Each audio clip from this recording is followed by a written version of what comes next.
بسم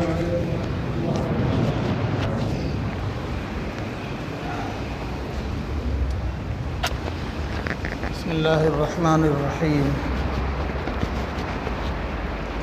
الحمد للہ رب العالمین والصلاة والسلام علی رسولہ النبی الکریم اعوذ باللہ من الشیطان الرجیم بسم اللہ الرحمن الرحیم النبی اولی بالمؤمنین من انفسہم وازواجہ امہاتہم وقال النبی صلی اللہ علیہ وسلم خیرکم خیر لأہلہ وانا خیر لأہلی او کما قال النبی صلی اللہ علیہ وسلم۔ اللہ تبارک و تعالیٰ کا ارشاد ہے کہ اللہ کے پیارے نبی صلی اللہ علیہ وسلم ایمان والوں کے ساتھ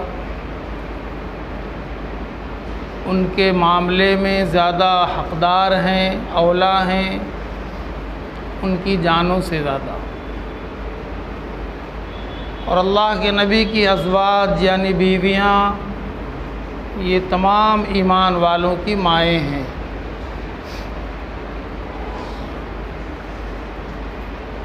اور سرکار دو عالم رسول اللہ صلی اللہ علیہ وسلم کا ایک ارشاد گرامی آپ کے سامنے پڑھا ہے۔ حضور نے ارشاد فرمایا کہ تم میں اچھا وہ ہے جو اپنے گھر والوں کے ساتھ اچھا ہو، اور میں اپنے گھر والوں کے ساتھ اچھا ہوں۔ قرآن پاک کی آیت میں اللہ تبارک و تعالیٰ نے اپنے نبی کا مقام اور مرتبہ بیان فرمایا، اور یہ بھی فرمایا کہ اللہ کے پیارے نبی صلی اللہ علیہ وسلم ہر ایمان والے کے ساتھ ان کی جان سے زیادہ ان کے قریب ہیں اور حقدار ہیں۔ یہ نبی کا مقام بتا دیا، اور اللہ کے نبی صلی اللہ علیہ وسلم کی ازواج کا مقام و مرتبہ بیان فرمایا کہ وہ جتنے ایمان والے روئے زمین پر اس وقت تھے، ابھی ہیں اور قیامت تک آئیں گے، جو کلمہ پڑھ رہے ہوں گے، جو ایمان والے ہوں گے، اللہ کے پیارے نبی کی تمام بیویاں ان کی ماں ہیں۔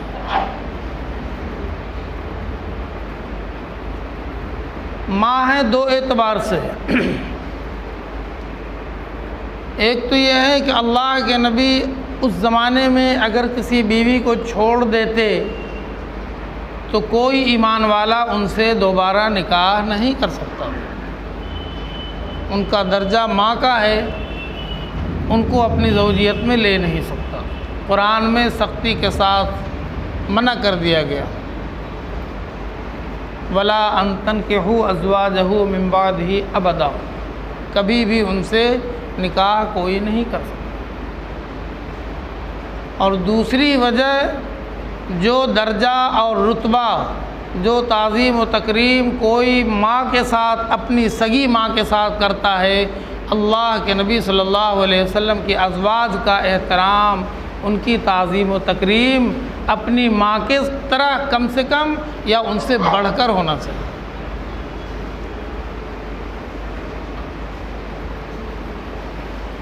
اور دو اعتبار سے وہ ماں کی طرح نہیں ہیں۔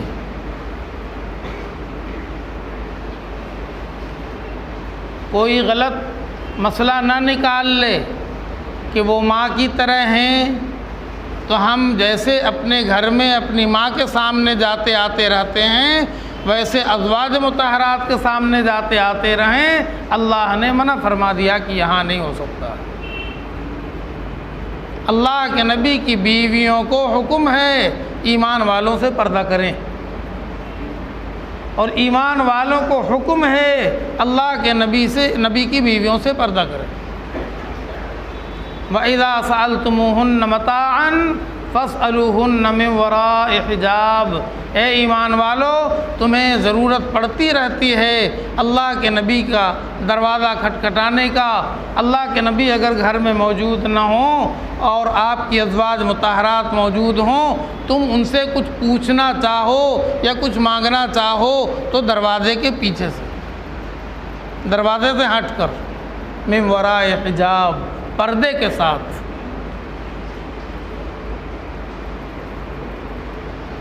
اور اللہ نے صاف لفظوں میں حکم فرمایا قل لأزواجک وبناتک ونساء المؤمنین یدنین علیہن من جلابیبہن، آئے اللہ کے نبی آپ فرما دیجئے اپنی بیویوں کو، اپنی بیٹیوں کو اور سارے ایمان والی عورتوں کو کہ وہ پردہ کریں۔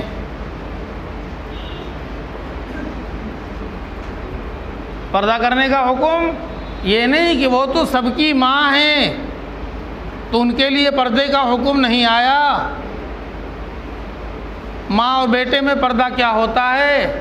فرمایا پردہ تو ہے، ماں کا درجہ بھی اپنی جگہ برقرار ہے، لیکن یہ پردہ تو ہوگا، اس میں ماں کی طرح نہیں کہ جو بے حجابانہ چاہے نبی کے گھر میں چلا جائے۔ دیکھیے اللہ تعالیٰ نے اپنے بندوں کی کس کس انداز میں تربیت کیا ہے، وہ تو سب قرآن پاک پڑھنے اور سیرت کو پڑھنے سے سمجھ میں آتا ہے۔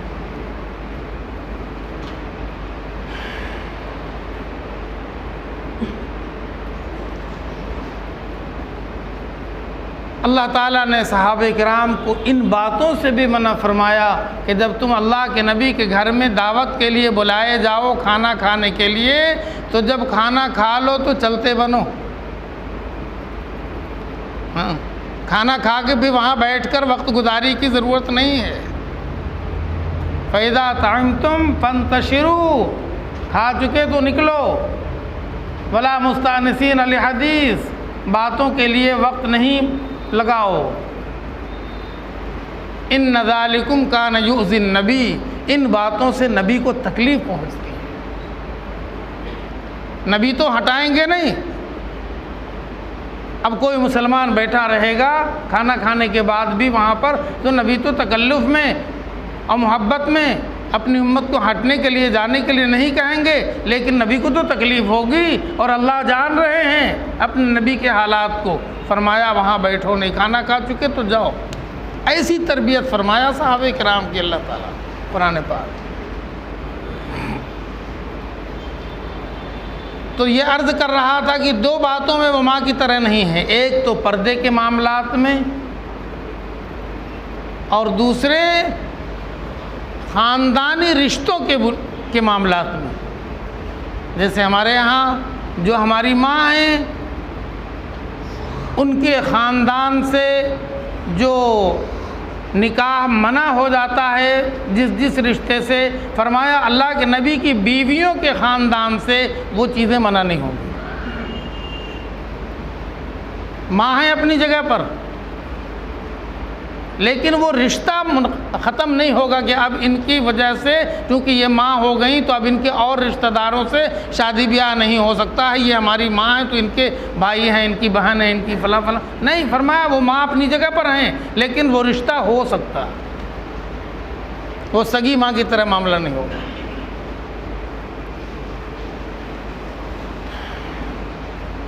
ایک تو یہ عرض کرنا تھا کہ وہ ماں کی طرح ہیں، اور تمام ازواج مطہرات ایمان والوں کی نظر میں ماں کا مقام اور درجہ رکھتے ہیں۔ اب ظاہر بات ہے کہ اگر کوئی بدنصیب، دریدہ دہن، جاہل ہماری ماؤں پر انگلی اٹھائے گا تو ظاہر بات کوئی تکلیف تو ہوگی۔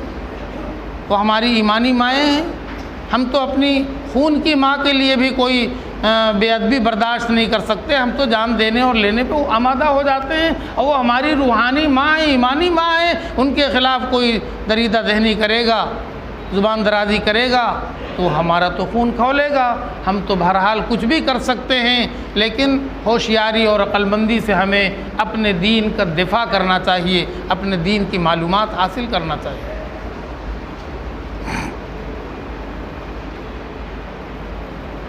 اب وہ اعتراض کرتے ہیں، اللہ کے نبی صلی اللہ علیہ وسلم نے 11 شادیاں کی ہیں، بہت سے کم ایمان والے، کمزور ایمان والے، کم علم والے یہاں آ کر سر جھکا دیتے ہیں، شرما جاتے ہیں کہ ہم کیا کہیں۔ افسوس، ایک بات عرض کرنا چاہتا ہوں، یہ قانون، دین کا قانون، اسلام کا قانون کس نے بنایا؟ کہاں سے آیا؟ یہ آسمان سے آیا ہے؟ قرآن میں موجود ہے؟ اللہ نے اتارا ہے؟ اور اللہ کے نبی صلی اللہ علیہ وسلم نے جو کچھ بھی فرمایا وہ بھی اللہ ہی کا فرمایا ہوا ہے۔ وما ينطق عن الهوى ان هو الا وحی یوحی۔ اللہ کے نبی نے جو فرمایا اس کو بھی کوئی ریجیکٹ نہیں کر سکتا یہ کہہ کر کے کہ وہ تو نبی کا ہے، وہ تو قرآن میں نہیں۔ نبی کا فرمان بھی اللہ ہی کا فرمان ہے، اس لیے اس کو ریجیکٹ کرنے والا بھی اپنے ایمان سے ہاتھ دھو بیٹھے گا، پھر وہ قرآن کا انکار کرنے والا ہو جائے گا۔ اب شادی بیاہ کے قانون ایمان والوں کے لیے بیک وقت 4 شادیوں کا قانون ہے، کوئی شک نہیں، یہ قانون آج بھی ہے، بہت پہلے تھا اور قیامت تک رہے گا، کبھی نہیں ختم ہوگا۔ دنیا کی کوئی طاقت، ایک مسلمان بھی روئے زمین پر ہوگا تو وہ اس قانون پر چل سکتا ہے، اس قانون کو کوئی ختم نہیں کر دے گا۔ سارے انسان ختم ہو سکتے ہیں، سارے مومن بھی، مسلمان بھی ختم ہو سکتے ہیں، لیکن اللہ کا قانون رہتی دنیا تک قائم رہے گا۔ 4 شادیوں کا قانون ہے، لیکن کرنا یہ فرض تو نہیں ہے کہ آپ کو 4 کرنا ہے، فرض تو نہیں ہے، اجازت ہے۔ اگر کر سکتے ہو ان شرطوں کے ساتھ کہ تم چاروں کے ساتھ پوری برابری اور انصاف کا، عدل کا معاملہ کرو اور سب کے حقوق پورے ادا کرو، اور تمہارے پاس ایسی صلاحیت ہے تو تم 4 شادی کرو۔ وَإِنْ خِفْتُمْ، اور اگر تم ڈرپوک ہو تو مت کرو، کون کہہ رہا کرنے کے لیے؟ وَإِنْ خِفْتُمْ أَلَّا تَعْدِلُوا فَوَاحِدَةً، اور اگر تمہیں ڈر لگ رہا ہے کہ نہیں انصاف کر سکو گے، سب کا خرچہ نہیں جٹا سکو گے، تمہارے پاس اتنی طاقت جسمانی بھی نہیں ہے، تمہارے پاس اتنی طاقت مالی بھی نہیں ہے، فَوَاحِدَةً، ایک تو کرو۔ اب وہ چلے ہیں جو ایک نہیں نبھا سکے، دیکھا آپ نے، جو ایک نہیں برداشت کر سکے، ایک کی طاقت نہیں ان کے پاس، ایک کا کھانا خرچہ نہیں دے سکے، ایک کا حق ادا نہیں کر سکے، اب بھاگے کرسی کے پیچھے۔ آج ان کے چیلے چپاٹی اسلام پر انگلی اٹھا رہے ہیں، ان کو تو ڈوب مرنا چاہیے کہ تم ایک کا بھی نہیں ادا کر سکتے، اب تم چلے ان کے پاس، انہوں نے تو کر کے دکھلا دیا۔ آج بھی روئے زمین پر ایسے بہت سے ہیں، دل والے، ایمان والے، صلاحیت والے، جنہوں نے 4 شادیاں کر کے بہت ہی شاندار طریقے پر ان کی زندگیاں گزار رہے ہیں، اور ان کی 4 کی 4 بیویاں صاحب اولاد ہیں، اور ان کا گھر جنت کا نمونہ بنا ہوا ہے ابھی بھی۔ تو قانون تو اللہ نے بنایا ہے مردوں کے لیے 4 کا، لیکن عورتوں کے لیے 4 کا تو قانون نہیں ہے۔ اب کوئی یوں کہے کہ صاحب سب برابر ہیں، سب کے برابری کا حق ہے، جب مردوں کو 4 کی اجازت ملی، عورتوں کو بھی 4 کی اجازت ملنی چاہیے، تو پھر یہ دنیا جہنم بن جائے گی۔ تمہارے ہاں بھی تو بہت سے مرد کر لیتے ہیں 2-3، تو کیا تمہاری عورتیں نے 2-3 کر رکھا ہے؟ اگر بتاؤ کہ تمہاری یہاں بھی عورتوں کو 2-3 کرنے کی اجازت ہو اور تم زندہ ہو اور زندگی کا مزہ لوٹ رہے ہو تو بتاؤ، تو پھر زندگی بچے گی نہیں۔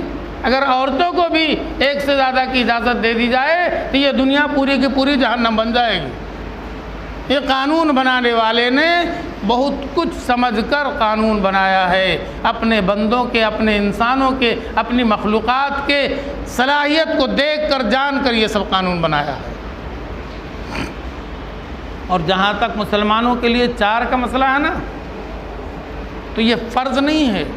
ایک زمانہ تھا جب بے شمار عورتیں سہارا کی مستحق تھیں، مجبور تھیں، ان کا کوئی سہارا دینے والا دنیا میں نہیں تھا، ان کے مرد کام آ گئے تھے دین اسلام کی حفاظت اور بچاؤ میں۔ ان عورتوں کا سہارا دینے والا کون تھا؟ اگر 1 سے زیادہ کی شادی کی اجازت نہ ہوتی تو ان بیوہ عورتوں کا کوئی دنیا میں دیکھ بھال کرنے والا نہ ہو۔ ان کی حفاظت کے لیے یہ قانون اترا ہے، اور جہاں جہاں اس کی ضرورت رہے گی اس پر عمل ہوگا، اس میں کوئی خرابی نہیں ہے۔ مسلمانوں کو بھی سمجھنا چاہیے، دوسروں کو ہم سمجھانے کی ذمہ داری نہیں لیتے، مسلمانوں کو تو ضرور سمجھنا چاہیے کہ اسلام کا کوئی قانون ظلم کے مترادف نہیں ہے، عین انصاف اور عدل پر مبنی ہے اسلام کا ہر قانون۔ یہ تو مسلمانوں کا عام مسئلہ ہوا، اور اللہ کے نبی صلی اللہ علیہ وسلم کو اسی اللہ نے قانون بنانے والے نے اپنے نبی کو 11 کی اجازت دیا ہے۔ سچ ہے، کوئی شک نہیں ہے، کوئی شرمندگی نہیں ہے، اور اس میں کوئی خرابی بھی نہیں ہے۔ اپنے نبی کی شان کو اللہ تعالیٰ کیا عام مسلمانوں کے برابر کر دے گا؟ اس نبی کا مقام و مرتبہ کیا عام مسلمانوں کے برابر ہے؟ بہت سی چیزوں میں اللہ تعالیٰ نے اپنے نبی کو عام انسانوں سے اونچا درجہ دیا ہے اور قانون سے بالا تر رکھا ہے، بہت سے معاملات میں۔ یہ صرف شادیوں کا مسئلہ نہیں ہے، بہت سے معاملات میں۔ اچھا ایک بات بتاؤ، ایک بھی انسان روئے زمین پر، کوئی نبی، کوئی ولی، کوئی ایمان والا، کوئی بھی لمحہ برابر میں اللہ کے ہاں چلا گیا ہو، اللہ کو آنکھوں سے دیکھا ہو، اللہ سے بات کیا ہو اور زنجیر ہلتے چلا آیا ہو؟ بتا دو تو جانے۔ وہ میرے اور آپ کے آقا احمد مصطفیٰ محمد مصطفیٰ رسول اللہ صلی اللہ علیہ وسلم کو اللہ نے یہ مقام و مرتبہ عطا فرمایا۔ اب تم بتاؤ کہ اللہ کے نبی عام انسانوں کی طرح ہیں؟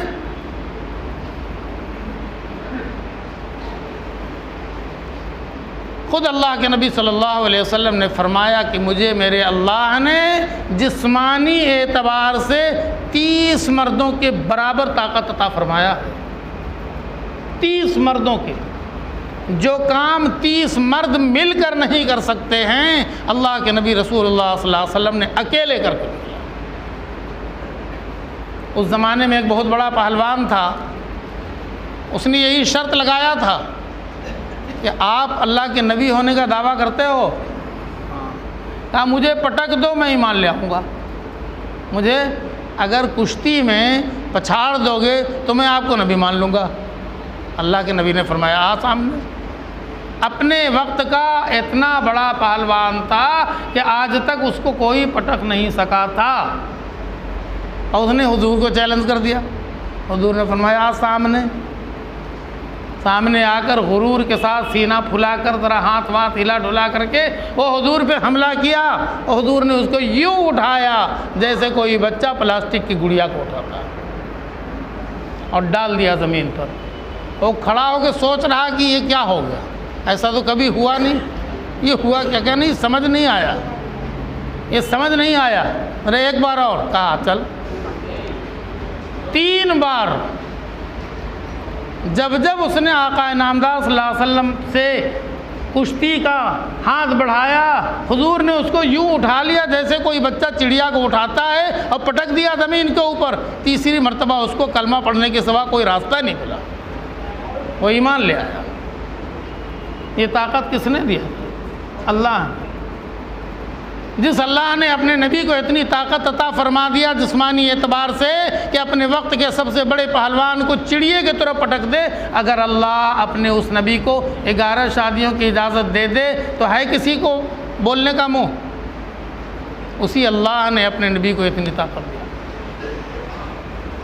اس کے بعد میں آتا ہوں جو اصلی بات ہے وہ کہنے کے لیے کہ ہم اور آپ یا دنیا کا کوئی انسان یہ سمجھتا ہے کہ شادی بیاہ صرف عیاشی کے لیے ہوتی ہے، وہ وہاں تو قطعاً نہیں تھا، بالکل نہیں تھا۔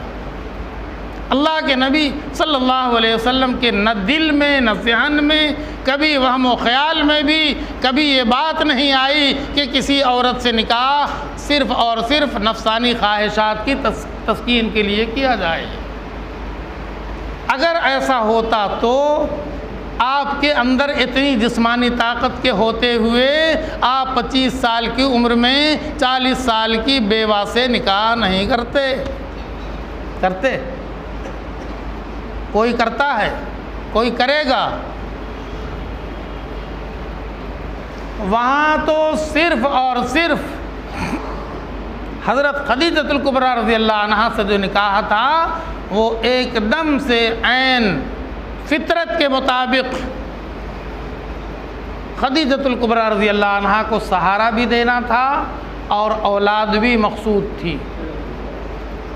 اس میں کہیں پر خواہش کا کوئی تقاضا نہیں تھا کہ میرے لیے لڑکیوں کی کمی نہیں ہوگی، ہم 25 سال سے کم والے سے شادی کریں گے. حالانکہ اس وقت میں ابھی نبوت کا اعلان بھی نہیں ہوا تھا. آپ کی عمر کل 25 سال تھی. آپ نے ایسی عورت سے نکاح فرمایا جو 2 مرتبہ بیوہ ہو چکی تھیں، آپ سے 15 سال عمر میں زیادہ تھیں. اب کوئی دنیا بتائے کہ وہ کس خواہش کے تحت نکاح ہوا تھا. اور جب تک کہ خدیجۃ الکبریٰ رضی اللہ عنہا حیات سے رہیں، اللہ کے نبی نے کوئی دوسرا نکاح کیا ہی نہیں اور سوچا بھی نہیں. اللہ نے جو مقدر رکھا تھا وہ اولاد بھی ہوئی. اللہ کے نبی نے پرورش بھی فرمایا اپنی بیٹیوں کی، بیٹیوں سے محبت بھی فرمایا، ان کی شادیاں بھی فرمایا. حضور کے حیات ہی میں خدیجۃ الکبریٰ رضی اللہ عنہا کا انتقال ہو گیا.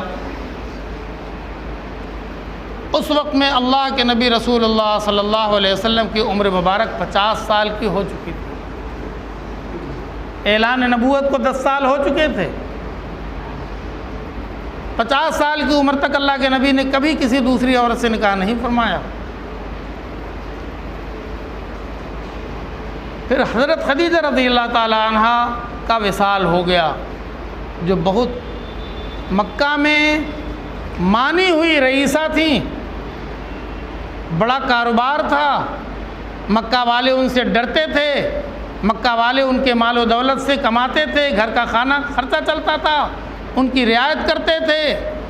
خدیجہ رضی اللہ عنہا کے انتقال کے بعد مکہ والوں کو موقع مل گیا ظلم بڑھانے کا. اور اسی سال حضور پاک صلی اللہ علیہ وسلم کے چچا خواجہ ابو طالب کا بھی انتقال ہو گیا. حالانکہ خواجہ ابو طالب ایمان تو نہیں لائے تھے، مگر اپنے بھتیجے اللہ کے پیارے نبی صلی اللہ علیہ وسلم کی مدد فرماتے تھے، پشت پناہی فرماتے تھے، تو مکہ والے ان کی وجہ سے تھوڑا دھونس کھاتے تھے، ڈرتے تھے. اب ان کا بھی انتقال ہو گیا. تو کوئی اندازہ لگا سکتا ہے کہ حضور پاک صلی اللہ علیہ وسلم پر کیا بیت رہی ہوگی. اللہ کے نبی نے اس سال کو یوں ہی عام الحزن نہیں فرمایا کہ میرے لیے یہ غم کا سال ہے. اس سال کا نام ہی غم کا سال رکھ دیا گیا. اتنا غم آیا ہے، اور وہ غم آیا ہے دین کی بنیاد پر کہ اب دشمنوں کو دین پر حملہ آور ہونے کا زیادہ موقع مل جائے گا. ان دونوں شخصیات کی وجہ سے وہ تھوڑا ڈرتے تھے مکہ والے. اور اللہ کے نبی کی بیٹیاں ہیں. اللہ کے نبی تو دین کے کام میں مشغول رہیں گے، دعوت کے کام میں ادھر ادھر جاتے رہیں گے، لوگوں کے پاس جاتے رہیں گے. میری بیٹیوں کو کون دیکھے گا، میری بیٹیوں کو کون سہارا دے گا؟ تو آپ غمزدہ رہتے تھے. اس کا احساس لوگوں کو بھی تھا اور خاندان کی عورتوں کو بھی تھا کہ اب اللہ کے نبی صلی اللہ علیہ وسلم غمزدہ رہتے ہیں خدیجہ رضی اللہ عنہا کے انتقال کے بعد. تو مشورے میں بات آئی، گھر میں عورتوں نے مشورہ دیا کہ اللہ کے نبی آپ دوسرا نکاح کیوں نہیں کر لیتے ہیں؟ تو حضور نے فرمایا کس سے کروں؟ میرے یہاں کی تکلیف اور میرے یہاں کا فقر و فاقہ اور میرے یہاں کی پریشانی جھیلنے کے لیے کون آمادہ ہے؟ تو نام آیا حضرت سودا رضی اللہ تعالی عنہ.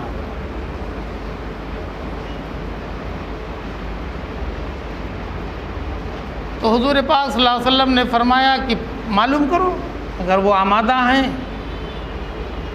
تو ہم بھی تیار ہو جائیں گے. جب سودا رضی اللہ تعالی عنہ کے پاس عورتیں گئیں اور ان کو تیار کیا تو وہ تیار ہو گئیں. ہم زیادہ تفصیلات نہیں بتا سکتے.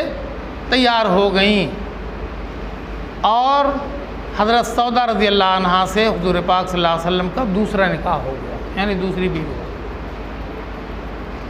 وہ عمر دراز تھیں، حضور پاک صلی اللہ علیہ وسلم سے عمر میں زیادہ تھیں۔ اب آپ اندازہ لگا سکتے وہ بھی عمر دراز ہو گئی، اور حضور کی ہی عمر 50 سال ہو گئی، وہاں بھی کوئی خواہشات یا کوئی ایسی ویسی بات تھی کیا؟ اس کے بعد اب گھر کا نقشہ کچھ چلنے لگا، بچیوں کی تسلی اور تسکین کے لیے ایک خاتون گھر میں آ گئیں۔ اس کے بعد حضور پاک صلی اللہ علیہ وسلم کو ایک دوسری بات فکر میں آئی، عمر تو بڑھ رہی ہے نا، اور دین کو کون ہے جو ہم سے پورے طور پر سیکھ لے اور سیکھ کر میری امت تک پہنچا دے۔ مسائل ہر طرح کے ہوتے ہیں، مسائل مردوں کے بھی ہوتے ہیں، مسائل عورتوں کے بھی ہوتے ہیں، عورتوں کے مسائل مرد پوچھ نہیں سکتے ہیں، عورتوں کے جو مخصوص مسائل ہیں اللہ کے نبی کس کو بتائیں؟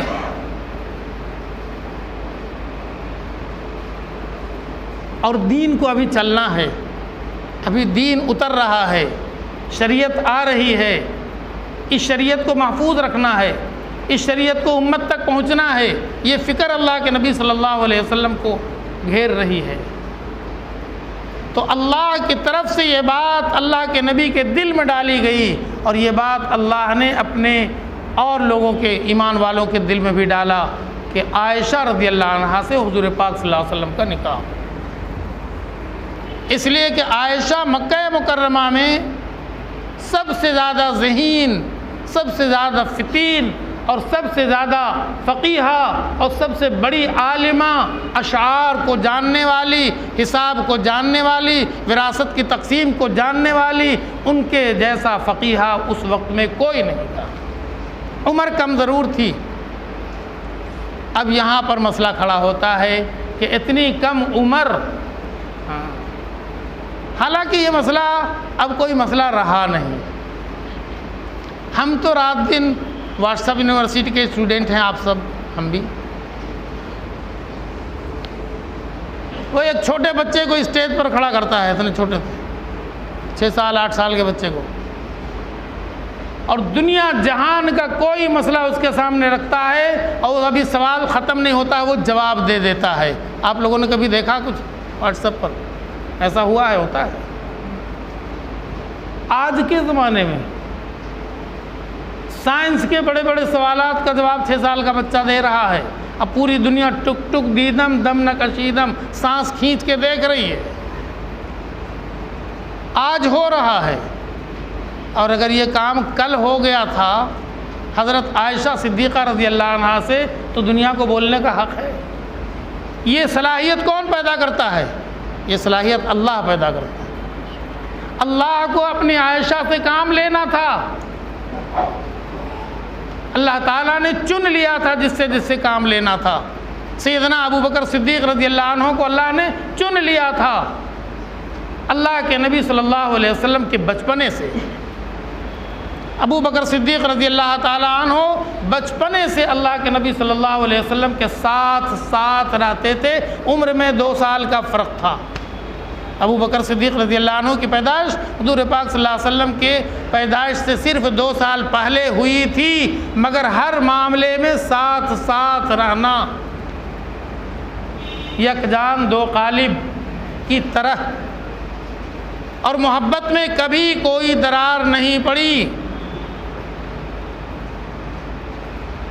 ابو بکر صدیق رضی اللہ عنہ کو چن لیا تھا اللہ، کبھی بھی 40 سال کی عمر تک 42 سال کی عمر تک مکہ والے نہیں بتا سکے کہ ابو بکر رضی اللہ تعالیٰ عنہ نے کبھی شراب پیا ہو، کبھی مورتی کی پوجا کیا ہو، کبھی کوئی غلط کام کیا ہو۔ ابو بکر صدیق رضی اللہ تعالیٰ عنہ کے اندر بھی اللہ نے وہ صفات رکھ دی تھیں جو ایک نبی کے ساتھی اور صحابی ہونے کے لیے ضروری تھیں۔ اللہ نے ابو بکر صدیق رضی اللہ عنہ کے اندر وہ صلاحیت رکھ دیا تھا۔ کبھی جوا نہیں، کبھی جھوٹ نہیں، کبھی شراب نہیں، کبھی ظلم نہیں۔ ہاں، ابو بکر محفوظ تھے۔ اور ابو بکر صدیق رضی اللہ عنہ کی بیٹی حضرت عائشہ صدیقہ رضی اللہ عنہ، ان کی پرورش ابو بکر صدیق رضی اللہ عنہ کے ذمے تھی، اور اللہ کو عائشہ رضی اللہ عنہ سے بڑا کام لینا تھا، اس لیے اللہ تعالیٰ نے 6 سال کی عمر تک تو ابو بکر صدیق رضی اللہ عنہ کے گھر میں ان کو ہر فتنے سے، ہر غلط کام سے بچا کے رکھا، اور ان سے بڑا کام لینا تھا، اس لیے اللہ کا حکم آیا کہ عائشہ اب اللہ کے نبی کی حرم میں چلی جاؤ، اس لیے کہ اللہ کے نبی کی صحبت میں، اللہ کے نبی کی تربیت میں جو تم کو ملے گا وہ پوری نبوت تمہارے اندر اتر جائے گی۔ اللہ کے نبی زمین پر نہیں ہوں گے لیکن یہ کار نبوت تم کو چلانا ہے۔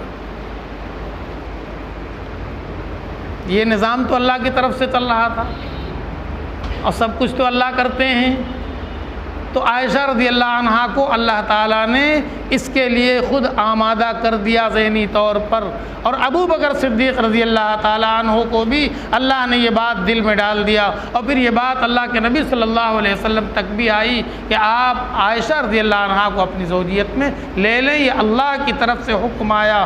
اور بہت سی روایتوں میں یہ بھی آتا ہے کہ فرشتے بار بار عائشہ رضی اللہ عنہ کی تصویر لے کر حضور پاک صلی اللہ علیہ وسلم کے پاس آتے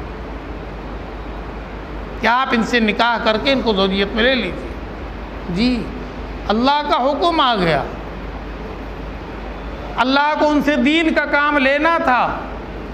باقی اور ازواج جو آئیں گی بعد میں وہ اس عمر میں نہیں ہوں گی اور اتنی ذہنی طاقت نہیں ہوگی، ایسا قوت حافظہ نہیں ہوگا، اور وہ آپ کی بات کو کما حقہ آپ سے لے کر وہ امت کی ماؤں تک، عورتوں تک نہیں پہنچا سکیں گی، جتنی صلاحیت اللہ نے عائشہ رضی اللہ عنہ میں رکھا ہے یہی چلائیں گی نبوت کی باتوں کو امت کی ماؤں میں۔ آپ ان کو زوجیت میں لے کر ابھی سے ان کی تربیت شروع کر دیجئے۔ یہ صرف اس لیے نکاح ہوا تھا عائشہ رضی اللہ عنہ سے کہ وہ نبوت کی تربیت میں آ جائیں اور نبوت کی باتوں کو اچھی طرح سمجھ لیں، اپنے اندر اتار لیں۔ اگر اللہ کے نبی پردہ بھی فرما جائیں، اگر اللہ کے نبی اللہ کے ہاں بھی چلے جائیں تو عائشہ رضی اللہ عنہ نبی کے دین کو نبی کی امت تک پہنچائیں۔ اب چلے اعتراض کرنے 6 سال اور 9 سال، یہ سال کے محتاج ہم ہیں، اللہ نہیں ہے۔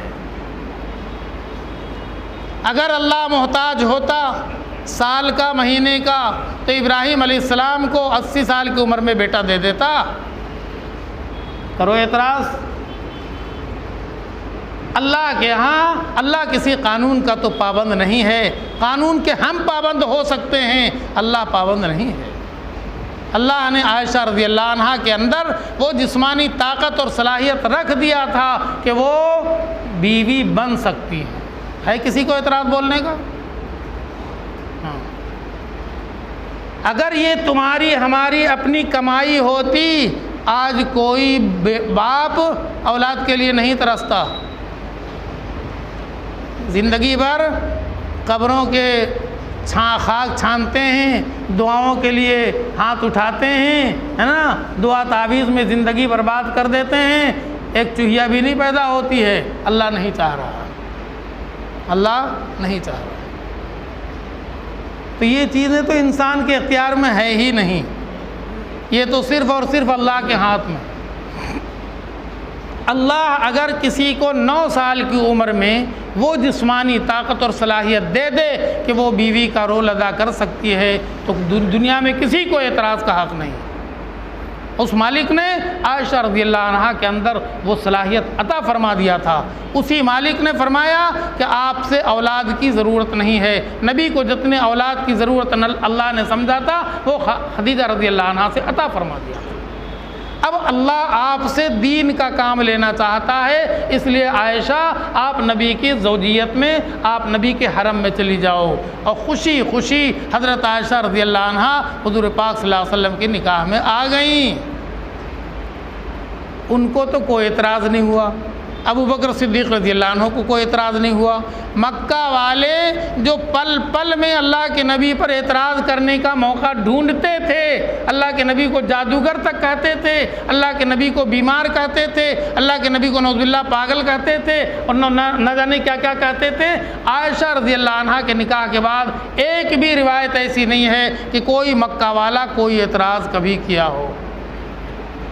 اگر یہ اعتراض کی بات ہوتی نا تو مکہ والے تو پہاڑ سر پہ اٹھا لیتے کہ دیکھو ہاں جب انہوں نے معراج پر انگشت نمائی کر دی کہ ابو بکر اب بھی تم کو نبی مانو گے، وہ کہتے ہیں کہ پل بھر میں وہاں گئے وہاں سے چلے آئے، کیسے سچ بول رہے ہیں کیا نبی مانتے ہو؟ ابو بکر رضی اللہ عنہ نے کہا کہ کہتے ہیں تو ہاں کہہ تو رہے ہیں، کہا جب کہہ رہے ہیں تو سچ کہہ رہے ہیں، اگر اللہ کے نبی کہہ رہے ہیں تو وہ سچ کہہ رہے ہیں۔